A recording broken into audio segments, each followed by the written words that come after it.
In the last episode, we talked about the fundamental difference between a home and an asset. Today, I want to take you deeper. In the US, most people buy a house and stay there for 20-30 years. They call it settling down.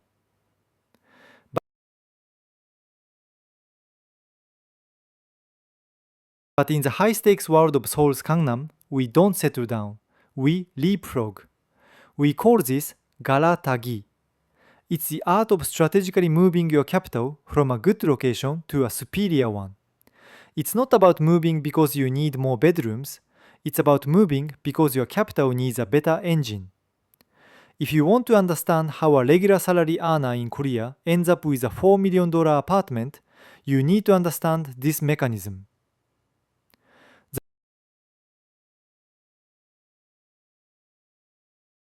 The biggest mistake I see in the US is the first dream house trap.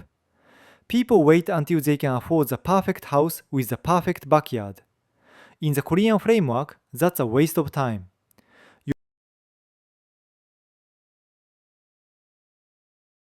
Your first property shouldn't be your dream home. It's your seeding.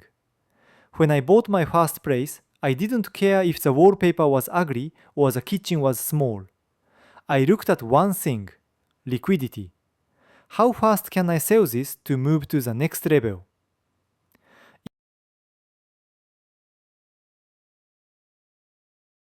In Korea, we look for escalator areas, neighborhoods that are about to be connected by a new subway line or a tech campus. You enter these areas not to enjoy them, but to secure your seat on the escalator. By the time the rest of the world realizes the area is hot, you've already gained the equity needed for your next jump. Are you buying a place to relax in, or are you buying a ticket to a higher social class?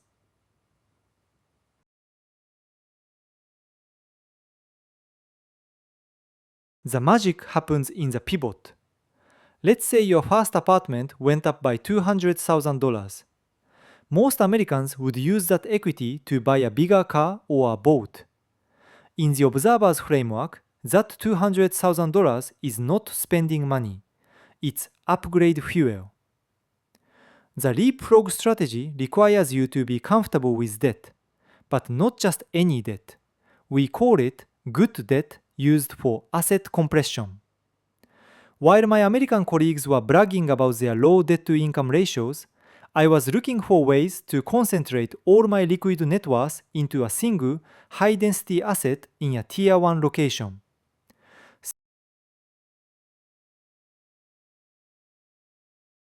Think of it like this. Would you rather own 10% of a gold mine or 100% of a sand pit? Most people choose the sand pit because it feels safer and bigger. But the elite choice is to keep moving your capital until it's anchored in the gold mine, the areas where supply is zero and demand is infinite.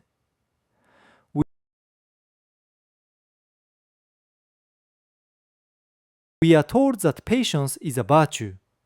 In real estate, blind patience can be a disaster. If you stay in a stagnating neighborhood for 20 years, you aren't being loyal. You are losing the opportunity cost of your life.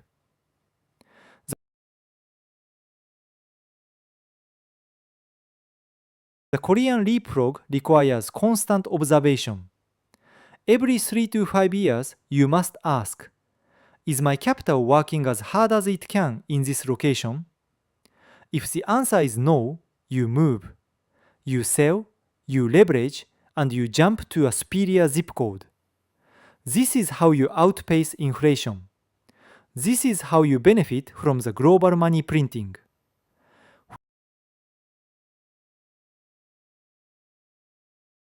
When the Fed prints trillions of dollars, that money doesn't distribute evenly.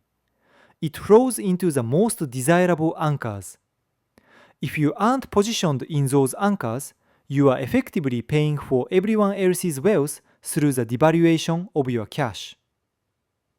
Building wealth isn't about working harder at your job.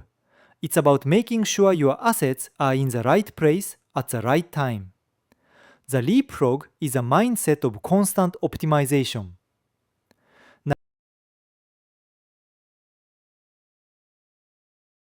Now, some of you might be thinking, is it really worth living in a smaller, older place just for the location? In the next episode, I'm going to show you exactly why the answer is a resounding yes.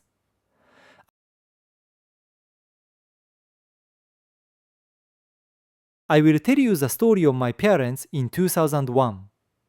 A choice between a brand new luxury condo in a good area versus a crumbling 30-year-old walk-up apartment in a legendary area. That one decision created a $2.5 million gap in their net worth. I'll break down the numbers, the psychology, and why new is often the enemy of wealth.